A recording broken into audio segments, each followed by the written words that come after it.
அனைவருக்கும் வணக்கம். இன்று யோகா பகுதியில் நம்ம பார்க்கக்கூடியது வியாகார ஆசனா. அதில் சில வேறுபாடுகள் இருக்கு. அதை எப்படி பண்ணுறதுன்னு நம்ம பார்க்கலாம். ஃபஸ்ட்டு வியாகார ஆசனம் எப்படி பண்ணுறதுன்னு பார்த்துடலாம். ஒன்றும் இல்லை, இப்படி வஜ்ராசனில் உட்காந்துடுறோம். ஒரு நல்ல ஆழ்ந்த மூச்சு உள்ள இழுத்து வெளியே விடலாம்.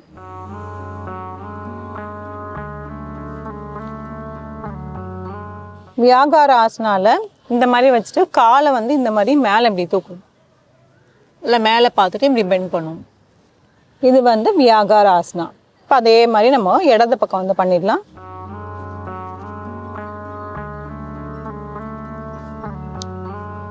தளர்த்திக்கலாம்.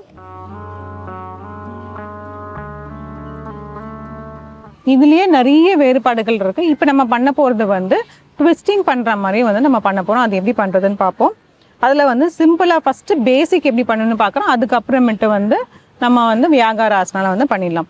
இப்போது இதில் இந்த மாதிரி கால் இப்படியே வச்சுட்டு இப்போது வலது கையை கொண்டு இடது கை உள்ளே வச்சுட்டு நம்மளோட தோள்பட்டையை ஃபஸ்ட்டு கீழே வச்சுட்டு அதுக்கப்புறமேட்டு நம்ம தலையை கீழே வைக்க போகிறோம். இதான் அந்த ட்விஸ்டிங் பண்ணுற மாதிரி இருக்கும். நல்லா இப்படி எக்ஸ்டெண்ட் பண்ணி வச்சுட்டு இப்படி வைக்க போகிறோம். வச்சுட்டு கையை இப்படி மேல் நோக்கி தூக்க போகிறோம். 1 2 3 4 5 6 7 8 9 10. தளர்த்திக்கலாம். அதே மாதிரி இப்போ வலது பக்கம் பண்ணிடலாம். இடது கை எடுத்துகிட்டு வலது கை உள்ளே விட்டுட்டு வைக்க போகிறோம். இது வைக்கும் போது கொஞ்சம் நல்லா பார்த்து வைக்கணும். இந்த தோள்பட்டை சரியாக வைக்கலன்னா ரொம்ப வலிக்க ஆரம்பிச்சிடும். அதனால் கை நல்லா இந்த மாதிரி எக்ஸ்டெண்ட் பண்ணி வச்சுட்டு அதுக்கப்புறம் தலையை கீழே வைக்கணும். 1 2 3 4 5 6 7 8 9 10. தளர்த்திக்கலாம்.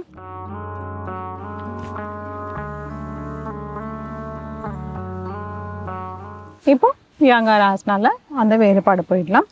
அதே மாதிரி தான் இந்த மாதிரி இப்போ கால் நம்ம இப்படி வச்சுருக்க காலை சைடில் நம்ம எக்ஸ்டெண்ட் பண்ண போகிறோம். அவ்வளோதான். சைட்லேருந்து இந்த மாதிரி எக்ஸ்டெண்ட் பண்ணி போகிறோம். கால் பாதம் ஃபுல்லாகவே கீழே வந்துடணும். தூக்காமல் வச்சுக்கணும். இப்போ அதே தான் செய்யணும்.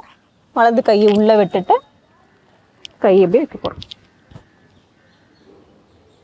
1 2 3 4 5 6 7 8 9 10. ஏஞ்சிக்கும் போது பொறுமையாக எழுந்துக்கணும். கையை இடது கை கீழே வச்சுட்டு அதுக்கப்புறம் இந்த மாதிரி எழுந்துக்கலாம். இப்போ அதே மாதிரி வலது பக்கம் வலது காலை வலது பக்கமாக நீட்டி நல்லா அப்படி வச்சிடணும். அதுக்கப்புறம் இடது கையை உள்ளே கொண்டு போகணும். 1 2 3 4 5 6 7 8 9 10.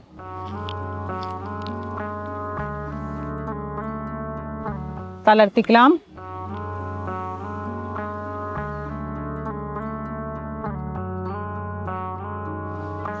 இந்த ஆசனா பண்ணுறதுனால என்ன பலன் அப்படின்னு பார்த்தீங்கன்னா, நம்மளோட இந்த ஸ்பைன், அதாவது நம்ம முதுகு தண்டு நல்லாவே தளர்வடைஞ்சிரும். ரொம்ப ஃப்ளெக்சிபிலிட்டி கிடச்சிரும். இந்த ட்விஸ்டிங் ஆசனாஸ்லாம் பண்ணும்போது பார்த்தீங்கன்னா நம்மளோட இந்த அப்டமனுக்கு ஆர்கன்ஸ்க்கு ரொம்பவே நல்லது.